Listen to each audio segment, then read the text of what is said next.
Au sommaire de ce journal, Nyenenga d'or 2025, Chloé Aïcha Boro présente son film Les Invertueuses. La réalisatrice burkinabé Chloé Aïcha Boro a présenté pour une deuxième fois en salle de ciné son film Les Invertueuses.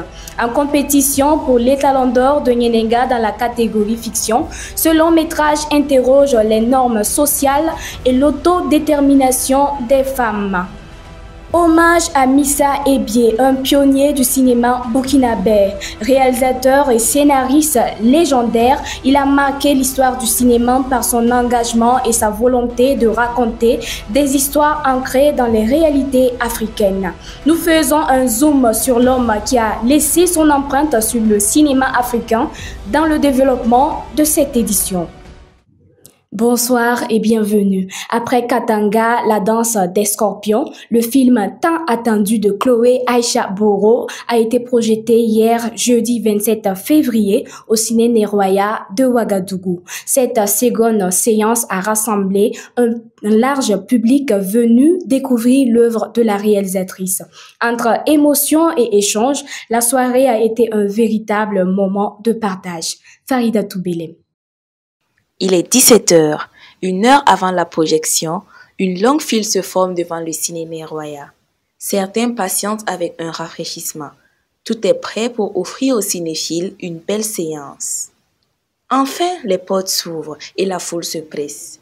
À l'intérieur, un groupe de musiciens divertit les spectateurs. Les discussions s'animent, puis les lumières s'éteignent. Très vite, les rires résonnent dans la salle. Le film captive, mêlant humour et réflexion. L'attente en valait la peine. La place de la femme n'est pas censée être carrée dans la société. On a beaucoup aimé cette partie. Félicitations à toute l'équipe de production. Bonne chance à eux et surtout, on espère qu'ils gagnent le prix. Des réalisateurs burkinabés n'ont pas manqué de venir soutenir le film de leurs consoeurs. Avec leur regard d'experts, ils ont perçu l'œuvre sous un angle différent. L'histoire, en grosso modo, moi je l'ai compris, je l'ai aimé. En matière de jeu d'actorat aussi, c'était bien, surtout l'actrice principale. Mais là, ce que je déplore, c'est qu'il y a eu quelques fois où l'expression corporelle l'a un peu trahi. Les Invertueuses de Chloé Aïcha Boro rappellent que la femme ne doit pas être réduite à un modèle que la société qualifie d'idéal. Tant qu'on est vivant, on est vivant. Je vois pas pourquoi elle n'aurait pas le droit. Parce que ça n'existe pas, ça ne se fait pas et c'est pas ce qui se fait. You get it? Elle doit être libre de faire ses choix et d'être qui elle veut. Pour clôturer la séance, l'actrice Afissata Koulibaly, alias Mami Yaba, a offert une prestation.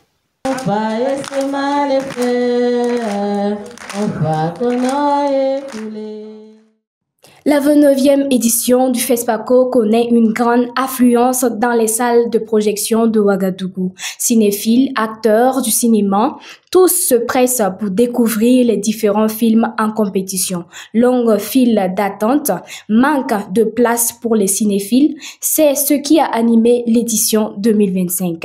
Un commentaire de Gloria Balo. Depuis le début des projections, les salles de ciné burkinabé refusent du monde à chaque séance, à commencer par le Ciné Neroya, le Ciné Burkina et la grande salle de la mairie centrale. L'engouement du public pour les films en compétition ne fait aucun doute. Certains spectateurs, faute de place, s'installent à même le sol pour suivre les projections, tandis que d'autres, malgré leur ticket en main, se voient refuser l'accès. Ce n'est pas correct de vendre plus de tickets qu'il n'y a de place dans la salle. Parce que si les gens payent les tickets, c'est pour regarder le film. Si on vend tout le monde qui est derrière, là, je pense qu'il y a plus de la moitié qui ont les tickets, qui ont payé les tickets. Et il n'y a plus de place. À ce qu'il paraît, il y a même des gens assis par terre. Les causes sont élucidées. Mauvaise organisation, infrastructures petites et inadaptées à cette grande fête du cinéma. D'autres vont plus loin et évoquent le patriotisme du peuple burkinabé pour expliquer l'engouement au niveau des films burkinabés. S'il y a un film burkinabé qui passe, ça refuse du monde. Ça, on ne peut même pas discuter. Tu vois, non? Parce que les gens veulent, ils aiment qu'on raconte leur histoire.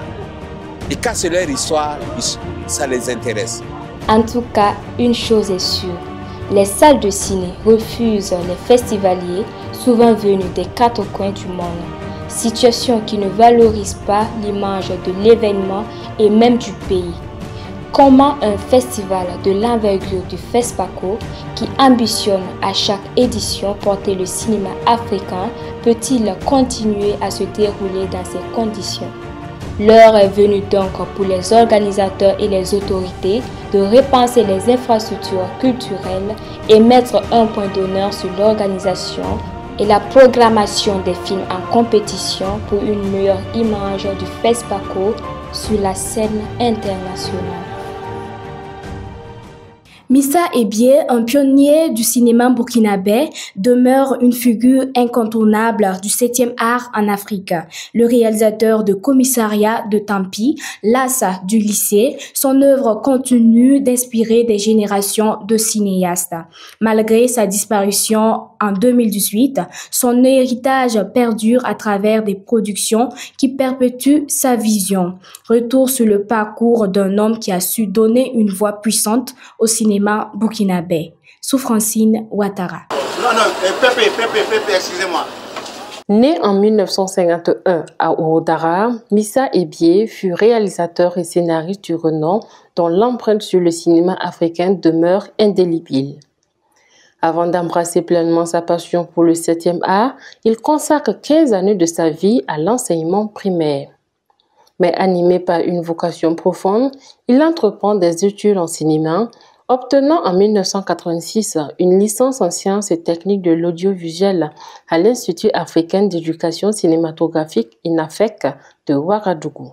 Son parcours académique est enrichi par des stages en Europe et au Canada qui lui apportent une ouverture sur le monde et affinent sa vision artistique. Dès ses débuts dans le milieu du cinéma, Missa Ebié se distingue par son talent et son engagement. En 1990, il réalise son premier court-métrage de fiction Biga, mon fils, avant de travailler en tant qu'assistant réalisateur sur Wandemi de Pierre Yamuro en 1992.